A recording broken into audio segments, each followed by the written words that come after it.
आता हे मिक्स झालेलं आहे.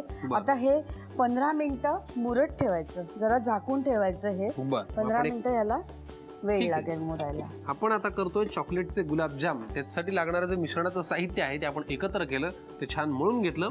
10-15 मिनिटं वाट पाहायला लागेल ना. हो, दरम्यान आपण इकडे कढई ठेवलेली आहे, तापत ठेवलेलं आहे तेल. बरोबर. चला आपण एक 10 मिनिटं वाट पाहूयात आणि मग वळूयात पुढच्या कृतीकडे. चला 10 मिनिटं आपण वाट पाहिली आहे. आता आपण झाकण काढूयात आणि व्यवस्थित मुरल्यामुळे त्याचा रंगही थोडासा डार्क झालेला आहे. काय करूयात पुढे आता? ह्याचे गोळे करायचे. बरं.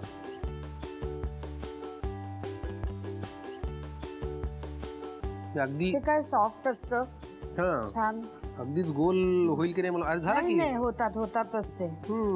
होतात म्हणजे मी करतोय म्हणून होत आहेत ते. मला पण करता येतं. आपोआप कुठे होत आहेत? हो, आपोआप होत नाहीत की नाही. आता हे गोळे तयार करून झाल्यानंतर पुढे काय करायचं? आता हे डीप फ्राय करायचे आणि मग आपण पाकामध्ये घालायचे. साखरेचा 2 तारी पाक केलेला आहे आपण. बर, जवळजवळ होत आले. काय फार वेळ लागणार नाही असं दिसतंय आणि मी मदत केल्यामुळे तर फारच स्पीड वाढलाय. बरोबर ना? एकदम. तेल गरम झालेलंच आहे, काही प्रश्न नाही. आता आपण हे ताबडतोब डीप फ्राय करायला घेऊयात का? हो. वा, चॉकलेटचे गुलाबजाम तयार होतील. किती वेळ लागेल याला डीप फ्राय व्हायला? लगेच होतात. क्या बात है. खव्याचे आहेत ना, असं काही मंद गॅसवरच करायचे. बरोबर. वा, तळून झालेले आहेत. तळायला काही फार वेळ लागला नाही. अजिबात नाही. लगेच होतात. बरोबर. पाकात टाकायचे 1-2 मिनिटं. बर, ठीक. निथळू द्यायचं. सगळं निथळू द्यायचं. आणि हे अजिबात तेल पीत नाहीत, ड्रायच्या ड्राय राहतात. बरोबर. आणि आता पाकात घातल्यावर ते जरा फुलतील. बरोबर. कारण पाक आतमध्ये जातो तसे ते फुलतात चांगले. काय सुपर्ब दिसतंय हो हे. आणि आता चोको चिप्स कसे घालायचे याच्यावर? आता जरा ते मुरू द्यायचं थोडस. लगेच नाही घालायचे, नाही तर ते चॉको चिप्स डीप होतील त्याच्यात. बर, ठीक आहे. मग हे मुरल्यानंतर एक 10 मिनिटं तरी मुरत ठेवायचे ते पाकामध्ये. आणि मग त्याच्यानंतर डेकोरेशनच्या वेळेला ते म्हणजे मुलांना खूप आवडतं ते चॉकलेट आणि ते चॉकलेटचे गुलाबजाम बघून ते एकदम टेम्पटिंग होतं आणि त्यांना अगदी यम्मी लगेच म्हणतात. माझं तेच झालेलं आहे मुलांना. म्हणजे आता मी लहान मुलगाच ना अजून. चला, चॉकलेटचे गुलाबजाम तयार झालेले आहेत. आम्ही ते साखरेच्या पाकात घातलेले आहेत. चोको चिप्सने सजवतो. तुम्ही लिहून घ्या साहित्य आणि कृती. चॉकलेटचे गुलाबजाम बनवण्यासाठी लागणारे साहित्य: साखरेचा पाक, किसलेलं पनीर, खवा, मैदा, कोको पावडर, चोको चिप्स आणि खाण्याचा सोडा. कृती: प्रथम एका काचेच्या बाउलमध्ये 1 वाटी खवा, किसलेलं पनीर, 2 चमचे कोको पावडर, 3 चमचे मैदा आणि पाण्यात भिजवलेला खाण्याचा सोडा घालून सर्व मिश्रण एकत्र करून मळून घ्यावं. मळलेलं मिश्रण 15 मिनिटं भिजत ठेवावं. तयार मिश्रणाचे गोळे करून घ्यावेत. गरम तेलात चॉकलेटचे गोळे तळून घ्यावेत. तयार गुलाबजाम साखरेच्या पाकात घालून वरून चोको चिप्स घालून चॉकलेटचे गुलाबजाम सर्व्ह करावेत.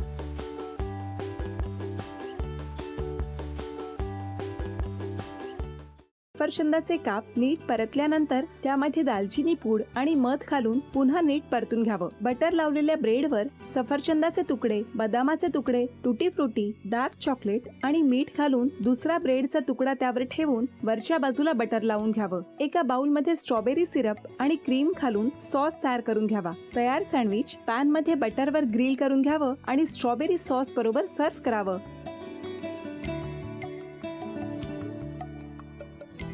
हे जेव्हा बोलत होते तेव्हा मी बघत होतो की या दोघांनी स्वतःचा संसार उभा केलाच, पण स्वतःच्या संसाराबरोबर अनेकांच्या आयुष्यात आनंद निर्माण केला.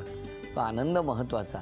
हसत राहा, आनंदी राहा असं म्हणत शुभेच्छा देऊया. आणि ही झी मराठीकडून भेटवस्तू डेव्हिड तुमच्यासाठी. अभिनंदन. आणि वहिनींना तथास्तू पुणे यांच्याकडून ही पैठणी. अभिनंदन.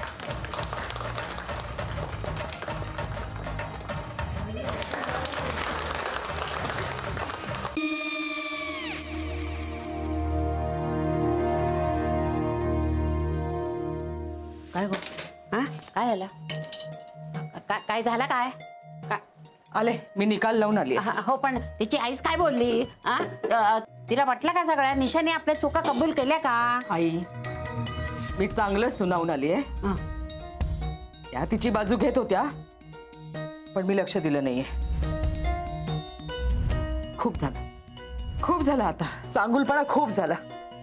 मऊ दिसलं ना की कोपऱ्याने खणतात ना माणसं, ते असं. अगो पण आईच म्हणली काय तिची, पटला काय ती का? मला माहिती. आई मी तुम्हाला नंतर फोन करते. हो आणि आई बाबा जे बोलले त्याचं वाईट नका वाटून घेऊ. सॉरी. सॉरी काय त्या? नेहा आले. आई मी येते. हो काकू येते.